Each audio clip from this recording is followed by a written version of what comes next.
Hello, hi, my dear students. Welcome to ESCube Academy. This is Ravi Kalyankar. Please subscribe my channel for updated videos.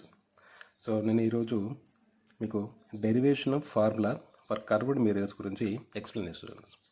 So జనరల్గా ఏంటంటే ఈ topic అనేది 10th class and inter వాళ్ళకి use ఎక్కువ అవుతుంది students. So 10th క్లాస్లో ఇది ఏంటంటే డెరివేషన్ ఉంటుంది. సో ఈ వీడియో వల్ల 10th క్లాస్ వాళ్ళకి అండ్ ఇంటర్మీడియట్ స్టూడెంట్స్ కూడా బెనిఫిట్ అవుతుంది స్టూడెంట్స్. సో ఈ వీడియోని అర్థం చేసుకోండి, ఈ కాన్సెప్ట్ని. సో మీకు చాలా యూజ్ అవుతుంది స్టూడెంట్స్, ఓకేనా. సో ఇక్కడ ఏం చేస్తున్నా అంటే దీనికోసం అని చెప్పేసి, సో ఇది పిక్చర్ యాక్చువల్లీ. సో ఒక కాన్కేవ్ లెన్స్ మిర్రర్ తీసుకుంటున్నాను. సో ఈ బ్లాక్ లైన్ ఏదైతే ఉంటుందో దీన్ని మనం ప్రిన్సిపల్ యాక్సిస్ అంటాం, ఓకేనా.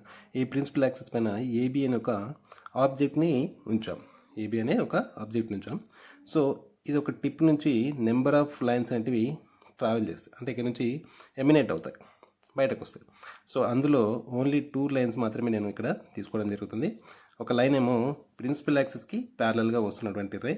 సో అది కాన్కేవ్ మిర్రర్ యొక్క రిఫ్లెక్షన్ మిర్రర్ మీద హిట్ అవుతుంది అనుకోండి.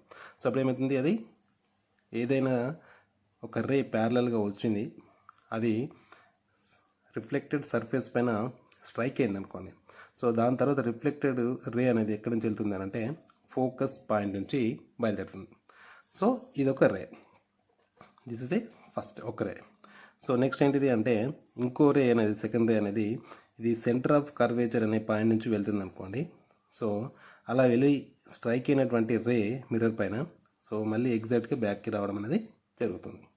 సో ఈ 2 రేస్ అనేటివి ఎక్కడ ఇంటర్సెక్ట్ అయినాయి అంటే ఈ పాయింట్ దగ్గర ఇంటర్సెక్ట్ అయినాయి.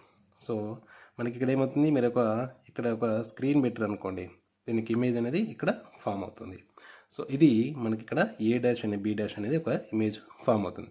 సో జనరల్గా మనకి చెప్తే ఇక్కడ ఏంటంటే AB అనే ఒక ఆబ్జెక్ట్ని మన ప్రిన్సిపల్ యాక్సిస్ పైన సర్టెన్ డిస్టెన్స్లో పెట్టినప్పుడు మనకి ఏమవుతుంది, ఇక్కడ బిహైండ్ ది C అని పెట్టినాం. సో అది ఎక్కడ ఏర్పడ్డది, FC మధ్యలో ఫామ్ అవడం అనేది జరుగుతుంది ఇమేజ్. సో ఇక్కడ ఏమైంది, this is A real image, inverted and diminished image అనేది ఫామ్ అయింది. సో మరి ఈ యొక్క సెట్ని మొత్తం వాడుకొని మనం ఏం చేయాలి, ఇప్పుడు ఫార్ములా కనుక్కోవాలి. కర్వ్డ్ మిర్రర్ యొక్క ఫార్ములా అనేది కనుక్కోవాలి స్టూడెంట్స్. సో దీనికి సంబంధించిన మొత్తం థియరీని మనం ఇప్పుడు రాసేద్దాం. సో ఏంటిది ఇక్కడ, the ray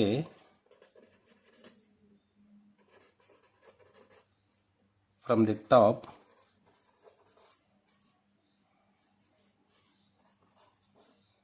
B of the object is emanating parallel to principal axis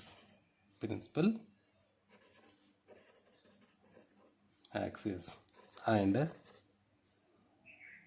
striking, where it is striking, on the reflected surface of the concave mirror, striking the mirror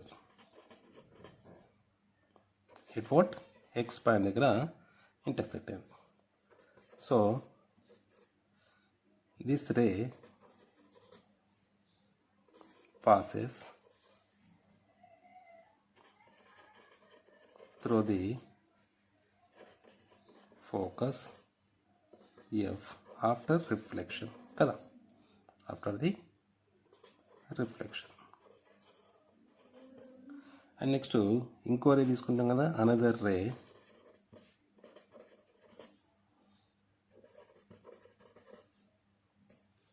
starts from the B and passing through the center of curvature,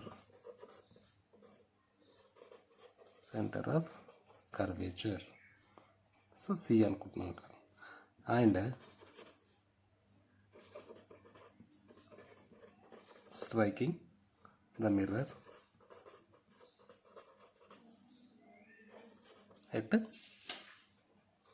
Y.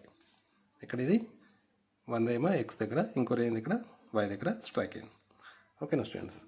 So next, so అక్కడ strike అయినటువంటి ఏమవుతుంది, return back in the same path after reflection కదా, after reflection. So next ఏంటిది అంటే after reflection ఈ రెండు race కూడా ఇక్కడ ఏ డాష్ బి డాష్ అనే పాయింట్ దగ్గర, బి డాష్ అనే పాయింట్ దగ్గర ఇంటర్సెక్ట్ అయినాయి కదా. సో దాన్ని మనం ఏమంటాం, ఈ రే నుంచి ఇక్కడ నుంచి వచ్చినటువంటి రేస్ కాబట్టి, ఇక్కడ నుంచి వచ్చినటువంటి రెండు రేస్ ఇక్కడ ఇంటర్సెక్ట్ అయినాయి కాబట్టి, సో ఇక్కడ బి యొక్క ఇమేజ్ ఫామ్ అవుతుంది. Okay students? So the two race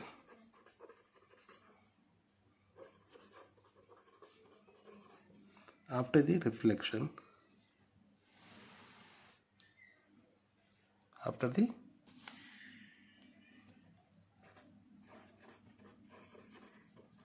reflection, intersect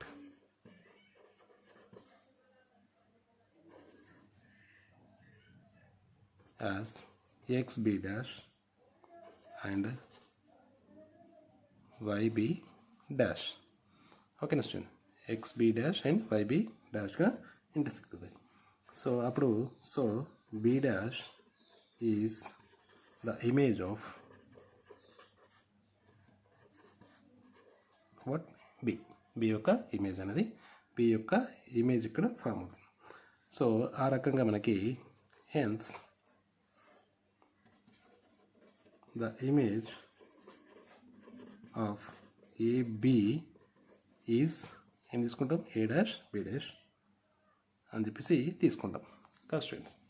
so next మనకి ఇక్కడ ఏం చేయొచ్చు అంటే, ఇక్కడ చూడండి మీరు ఇక్కడ పిక్చర్లో ABC, what is this, ABC అనేది ఒక ట్రయాంగిల్. నెక్స్ట్ అలాగే A dash B dash and C ఇది ఒక ట్రయాంగిల్. ఈ రెండు ట్రయాంగిల్స్ ఏంటి అంటే similar triangles. So similar triangles యొక్క రూల్ని మనం ఇక్కడ అప్లై చేస్తాం అనుకోండి. సో ఫ్రమ్ సిమిలర్ ట్రయాంగిల్స్ ఏంటివి ఇక్కడ, triangle ABC and triangle A dash B dash C. So ఏం రాసుకోవచ్చు ఇక్కడ మనం, AB by AB by A dash B dash, that is equal to ఏం రాయొచ్చు ఇక్కడ, AC is equal to A dash C dash, A dash C అని చెప్పేసి రాయొచ్చు. సో దీన్ని మీరు ఈక్వేషన్ 1 అనుకోండి, ఈక్వేషన్ 1 అనుకోండి. చూడండి ఇక్కడ నేను ఏం చేస్తున్నా అంటే, ఈ బి నుంచి వచ్చినటువంటి రే అనేది ఎక్స్ దగ్గర ఇంటర్సెక్ట్ అయింది అనుకోండి. సో అక్కడి నుంచి మనము ఎగ్జాక్ట్గా ఒక నార్మల్ ప్రిన్సిపల్ యాక్సిస్కి నార్మల్గా గీసామనుకోండి. అప్పుడు ఏమవుతుంది, పీ డాష్ అనే ఒక పాయింట్ దగ్గర స్ట్రైక్ అయింది అనుకోండి. సో ఎక్స్పీ అనేది ఏమవుతుంది, ఏబీకి ఈక్వల్ అవుతుంది. ఎక్స్పీ డాష్ అనేది ఏబీకి ఈక్వల్ అవుతుంది. సో మరి ఆ విధంగా చూస్తే మనకి ఏమొస్తుంది చూద్దాం ఇక్కడ. So draw A line XP dash perpendicular to the principal axis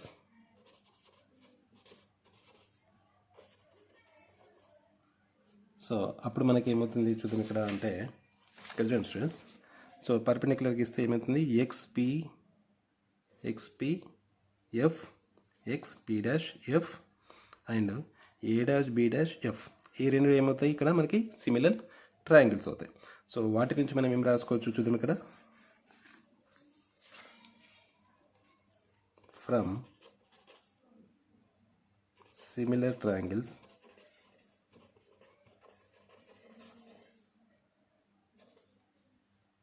triangle P dash XF and triangle A dash B dash F, వీటి నుంచి మనము ఏం రాసుకోవచ్చు అని అంటే, ఇక్కడ ఏం రాసుకోవచ్చు చూడండి, ఇక్కడ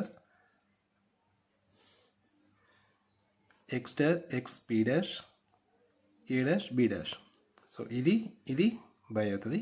సో మళ్ళీ ఇది బై అవుతుంది. ఓకేనా స్టూడెంట్స్? సో దాని నుంచి మనం ఏం రాసుకోవచ్చు ఇక్కడ P dash X by A dash B dash is equal to P dash F by A dash F dash అనేది వస్తుంది. సో దీన్ని సెకండ్ ఈక్వేషన్ అనుకోండి. ఓకేనా స్టూడెంట్స్. సో జనరల్గా ఇక్కడ ఫ్రమ్ ఫిగర్ నుంచి చూస్తే ఫ్రమ్ ఫిగర్ మీకు జనరల్ ఏమవుతుంది AB is equal to P dash X అనేది వస్తుంది. ఓకేనా స్టూడెంట్స్. అండ్ నెక్స్ట్ అట్లాగే దీన్ని ఏం చేస్తారంటే ఈ ఈక్వేషన్లో సబ్స్టిట్యూట్ చేయండి. ఈక్వేషన్లో సబ్స్టిట్యూట్ చేస్తే మనకి ఇక్కడ సరే దీన్ని ఏం చేస్తారంటే ఫస్ట్ ఈక్వేషన్లో సబ్స్టిట్యూట్ చేయండి. Substitute above 1 into equation 1. So ఇప్పుడు ఏమొస్తుంది మనకి అక్కడ అంటే పీ డాష్ ఎక్స్, ఎందుకంటే ఏబి అని మనం ఏమేయచ్చు పీ డాష్ ఎక్స్ రాసుకోవచ్చు. సో నెక్స్ట్ ఏంటిది A dash B dash that is equal to AC by A dash C అనేది వస్తుంది. So consider this is a third equation. So next ఏంటిదంటే if the rays are paraxial rays అయితే so paraxial race అంటే ఏం లేదు. So students ఈ పారాక్సియల్ race అంటే ఏంటిదంటే ఈ ప్రిన్సిపల్ యాక్సిస్కి చాలా దగ్గరగా ఉన్నటువంటి రేస్ని మనమే పారాక్సియల్ రేస్ అని అంటూ ఉంటారు. సో ఇంకా చాలా దూరం ఉందనుకోండి వీటి ఏమంటే పారాక్సియల్ రేస్ అన్నాం. సో చాలా దగ్గరలో ఉన్నటువంటి రేస్ అయితే ఏవైతే ఉంటాయో వాటిని ఏమంటాం ఈ ప్రిన్సిపల్ యాక్సిస్ దగ్గర ఉన్నటువంటి పారాక్సియల్ రేస్ అని చెప్పేసి అంటాం. సో అప్పుడు ఏమవుతుందంటే ఈ డిస్టెన్స్ అయితే పీ డాష్ ఉంటుందో ఈ పీ డాష్కి అంటే పీఎఫ్కి అండ్ పీ డాష్ ఎఫ్కి పెద్ద డిస్టెన్స్ అనేది ఉండదు. సో మ్యాక్సిమంగా సేమ్ ఉంటాయి. ఓకేనా. సో అంటే ఏం రాసుకోవచ్చు పీ డాష్ ఎఫ్ని మనం ఏం రాసుకోవచ్చు పీఎఫ్ కూడా రాసేసుకోవచ్చు, పెద్ద తేడా ఉండదు. సో దాని నుంచి మనం ఏం రాసుకోవచ్చు ఇక్కడ P dash F is equal to PF అని చెప్పేసి రాయొచ్చు. సో ఈ ఈక్వేషన్ మీరు దేంట్లో అంటే సబ్స్టిట్యూట్ చేస్తున్నాం.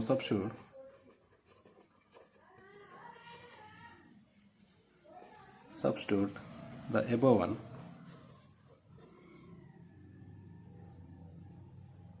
into equation 2లో అప్లై చేస్తే మనకి ఏమవుతుంది పీ డాష్ ఎఫ్ అనేది ఏమవుతుంది ఇక్కడ మనకి పీఎఫ్ అనేది వస్తుంది. ఓకేనా.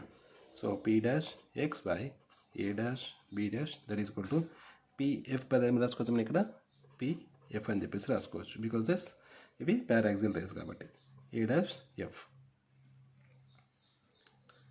So assume this the fourth equation అనుకోండి.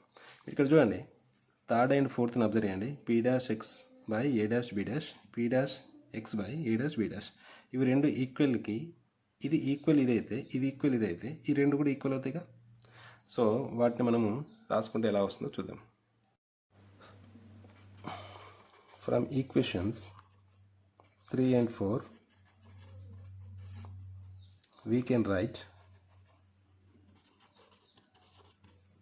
ఎలా రాయొచ్చు మనం ఇక్కడ AC by A dash C that is equal PF by A dash F. Okay students, ఇది ఫిఫ్త్ ఈక్వేషన్ అనుకుందాం. సో జనరల్గా మనకు ఫిగర్ నుంచి అబ్జర్వ్ చేస్తే ఫ్రమ్ ఫిగర్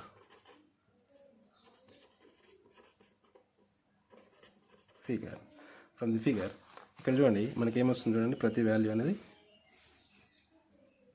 సో ఏసి అంటే ఏంటిది ఇక్కడ ఏసి. ఈ ఏసీ కావాలంటే ఇక్కడ ఏం చేస్తున్నామంటే పిఏ ఈజ్వల్ ఏం రాసుకోవచ్చు మనం పిఏ పి నుంచి ఏ ఏం రాయొచ్చు పిసి ప్లస్ ఏసీ రాసుకోవచ్చు కదా. PC plus ACR CA. ఓకేనా స్టూడెంట్స్. కానీ మనకు కావాల్సింది ఏంటి ఏసీ కావాలి. సో ఏసీ కావాలంటే ఏం చేయొచ్చు AC is equal to PA ఇది పంపిస్తే ఏమవుతుంది పిసి అవుతుంది. ఓకేనా స్టూడెంట్స్. సో నెక్స్ట్ ఇక్కడ చూడండి మళ్ళీ A dash C. So A dash C కావాలి అంటే ఏం చేస్తున్నాం ఇక్కడ పిసి ఏం రాసుకోవచ్చు పీసీని PA dash and A dash C చెప్పేసి రాయొచ్చు. సో ఇక్కడ ఏం రాయొచ్చు మనం ఇక్కడ P dash C is equal to PA dash plus A dash C. కానీ మనకు కావాల్సిందంటే ఏసీ కావాలి కదా. So A dash C is equal to P dash ఇది పి కదా. So PC minus PA dash అని చెప్పేసి రాయొచ్చు. ఓకేనా. సో అట్లాగే ఇంకా మనకి ఏం కావాలి, ఇది వచ్చేసింది. నెక్స్ట్ ఏమవుతుంది, పిఎఫ్ కావాలి. So from the figure PF is equal to మనం ఏమి రాయొచ్చు, పిఎఫ్ అంటే ఇదేమవుతుంది, ఫోకల్ లెంత్ కదా. సో ఫోకల్ లెంత్ అవుతుంది. సో ఫోకల్ లెంత్ అవుతుంది. F is equal to focal length of mirror. ఓకేనా. సో ఇది వచ్చేసింది. నెక్స్ట్ ఏ డాష్ ఎఫ్ కావాలి కదా. ఏ డాష్ ఎఫ్ కావాలి అంటే ఏం చేయొచ్చు, PA dash is equal to PF minus A dash F అని చెప్పేసి రాసుకోవచ్చు. సో మనం ఏం రాసుకోవచ్చు ఇక్కడ, PA dash is equal to PF minus plus A dash F అని చెప్పేసి రాయొచ్చు. సో దాని నుంచి మనకి కావాల్సింది ఏంటి, ఇక్కడ కావాల్సింది ఏ డాష్ ఎఫ్ కావాలి. సో ఏ డాష్ ఎఫ్ కావాలి. సో మనం A dash F is equal to ఏం రాయొచ్చు, పిఏ డాష్ మైనస్ పిఎఫ్ అని చెప్పేసి రాయొచ్చు. సో వీటన్నిటికీ బాక్సెస్ రాసుకోండి, మీకు అర్థమవుతుంది మనం ఏమేమి కనుక్కున్నాం అనేది.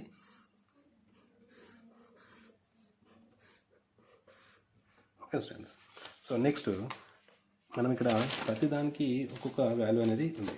సో వీటన్నిటిని మీరు పై ఈక్వేషన్లో ఈక్వేషన్ నెంబర్ 5లో సబ్స్టిట్యూషన్ అనుకోండి. Substitute all above values into equation 5. So అప్పుడు ఏమొస్తుంది మనకి ఇక్కడ చూడండి. సో ఏసీ బై ఏం రాయొచ్చు ఇక్కడ, PA minus PC by A dash C ఏం రాయొచ్చు మనం ఇక్కడ, PC minus A dash P that is equal to next PF ఏం రాసుకోవచ్చు, ఎఫ్. నెక్స్ట్ ఏం రాసుకోవచ్చు, ఏ డాష్ ఎఫ్ని పిఏ డాష్ మైనస్ పిఎఫ్ అని చెప్పేసి రాయొచ్చు. సో దీన్ని ఈక్వేషన్ 6 అనుకున్నాను. 6 అనుకుంటే సో ప్రతిదాని యొక్క పిఏ పీసీ అనే వాల్యూస్ మనం ఇక్కడ ఫ్రమ్ ది ఫిగర్ చూసుకుంటే, నా పిఏ అంటే ఏమవుతుంది ఇక్కడ చూడండి, పిఏ అంటే పిఏ ఏమవుతుంది, ఆబ్జెక్ట్ యొక్క డిస్టెన్స్. ఆబ్జెక్ట్ డిస్టెన్స్ అనేది మనము జనరల్గా యూ అని అనుకుంటాం కదా. U object distance. So next time రాస్తాము పీసీ కావాలి. పీసీ అంటే ఇక్కడ ఏంటిది, పీసీ కాబట్టి ఇక్కడ నుంచి ఇక్కడికి ఏమవుతుంది, సెంటర్ ఆఫ్ కర్వేచర్ కాబట్టి pole centre of curvature radius of వస్తుంది. సో ఆర్ అని చెప్పేసి రాస్తాం, radius of curvature. So next ఇక్కడ అయిపోయింది. నెక్స్ట్ పీసీ, ఇక్కడ పీసీ వచ్చేసింది. ఏ డాష్ పి ఏమవుతుంది, ఏ dash P. So A dash P ఏమవుతుంది, ఇమేజ్ యొక్క డిస్టెన్స్ అవుతుంది కదా ఇక్కడ నుంచి ఇక్కడికి. సో ఇమేజ్ యొక్క డిస్టెన్స్ మనం వి అనుకుంటే, సో ఇమేజ్ డిస్టెన్స్. ఓకేనా స్టూడెంట్స్, ఇమేజ్ డిస్టెన్స్ అనేది వస్తుంది. Next F is okay. Next కావాల్సిన టర్మ్ ఏంటిది, పిఏ డాష్ కావాలి. సో పిఏ డాష్ ఆల్రెడీ వచ్చేసింది. సో ఏ డాష్ పిఏ వచ్చేసిందా, ఏ డాష్ పిఏ వచ్చేసింది. సో నెక్స్ట్ మనకు కావాల్సింది ఏంటిది ఇక్కడ. So already focal length substitute చేసినాం కాబట్టి ఈ వాల్యూస్ అన్నింటినీ దీంట్లో సబ్స్టిట్యూట్ చేయండి పై ఈక్వేషన్లో. Substitute all values into equation 6. ఓకేనా స్టూడెంట్స్. సో ఇప్పుడు 6th ఈక్వేషన్లో మనము ప్రతి వాల్యూని సబ్స్టిట్యూట్ చేస్తాం. మనకి ఏమొస్తుంది ఇక్కడ, so U minus R by R minus V అనేది లెఫ్ట్ సైడ్ వస్తుంది. And next F by we minus F అనేది రైట్ సైడ్ వస్తుంది. సో జనరల్గా మనకి ఆర్ అంటే double to the focal length అని చెప్పేసి తెలుసు మనకి. ఓకేనా. సో ఇక్కడ ఆర్ బదులు మనం రాసిస్తే u minus 2f by 2f minus v that is equal to f by we minus F అనేది రాస్తాం. సో దీన్ని క్రాస్ మల్టిప్లికేషన్ చేయండి. సో క్రాస్ మల్టిప్లికేషన్ చేస్తే ఏమొస్తుంది, u minus 2f into v minus f that is equal to f into 2f minus v అనేది వస్తుంది students. So next ఇక్కడ చూడండి, ఈ రెండింటి మల్టిప్లికేషన్ చేస్తే వస్తుంది మనకి u into v, u into minus F minus UF R FU.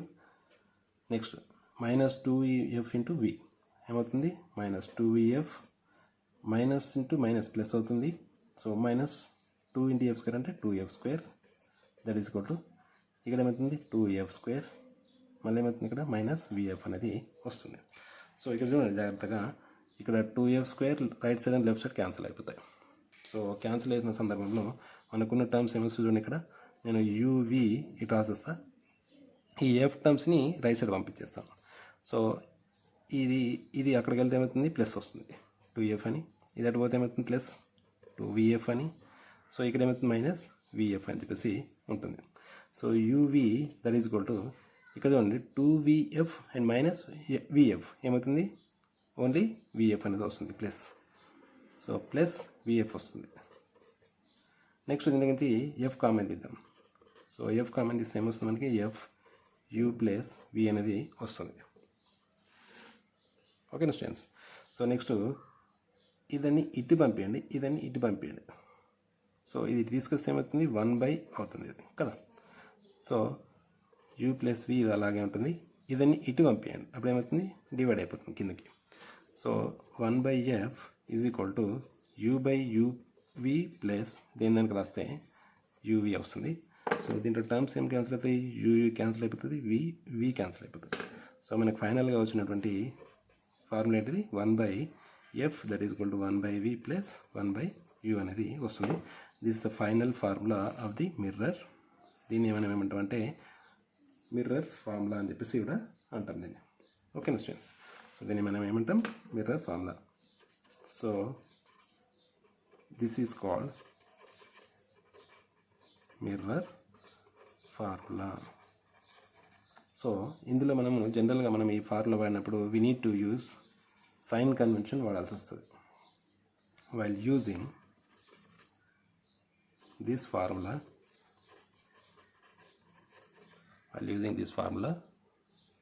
మనం ఏం చేయాలి,